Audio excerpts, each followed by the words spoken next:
Hi, I'm Dr. Lexi. I am here to talk to you all about a topic that I think is super important, whether you are rich, poor, live here or there. It doesn't matter. Everybody goes through this topic.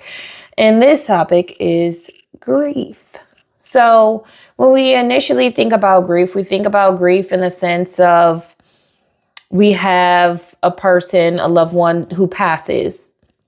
And in all actuality, grief can be a multitude of things. It can be switching locations for your job, transitioning to a new career.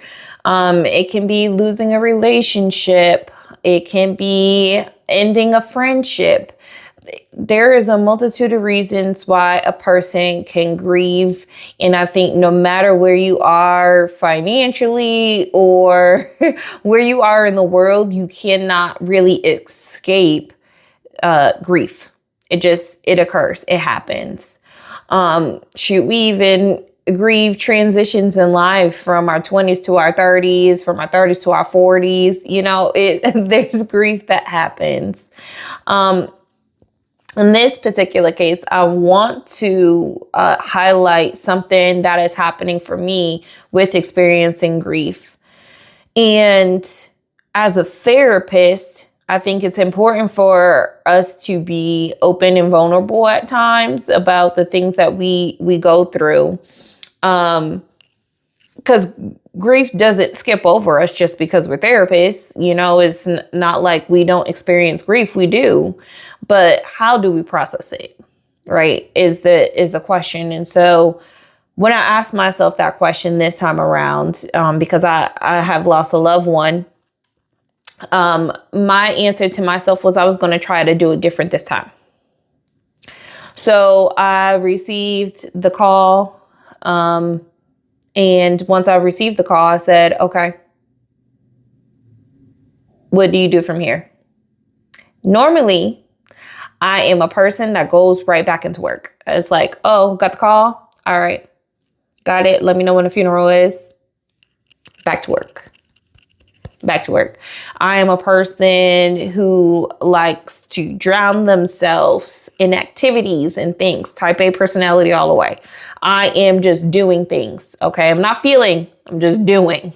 And then when I get to the funeral, I actually feel right in that moment.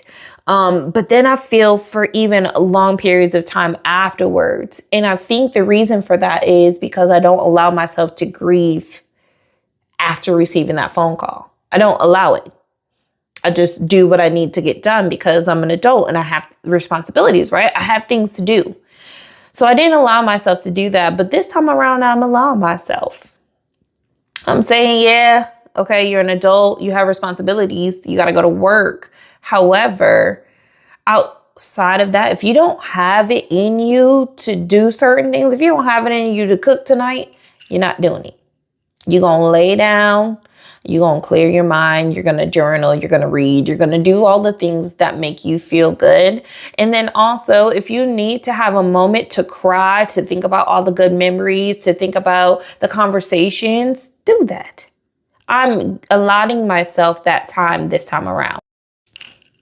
So if you're anything like me and you have been, trying to just throw yourself into other activities, trying to distract yourself from actually properly grieving, then, and it's not working. Let me throw that in there. And it's not working anymore. It's because you have transitioned. Welcome. And now you are in a different space and you have to find something new in order to work through those stages of grief. When we think about the stages of grief, we think about first, we are in shock and denial. That's the first stage. You get the call, you're in shock and denial. And then we get into anger, shame, guilt. Then we go into depression. Then we go into bargaining. And then we get into acceptance. We have 5 different stages that we go through that normally I wouldn't allow myself because I just hop back into it and I don't have time for that, right?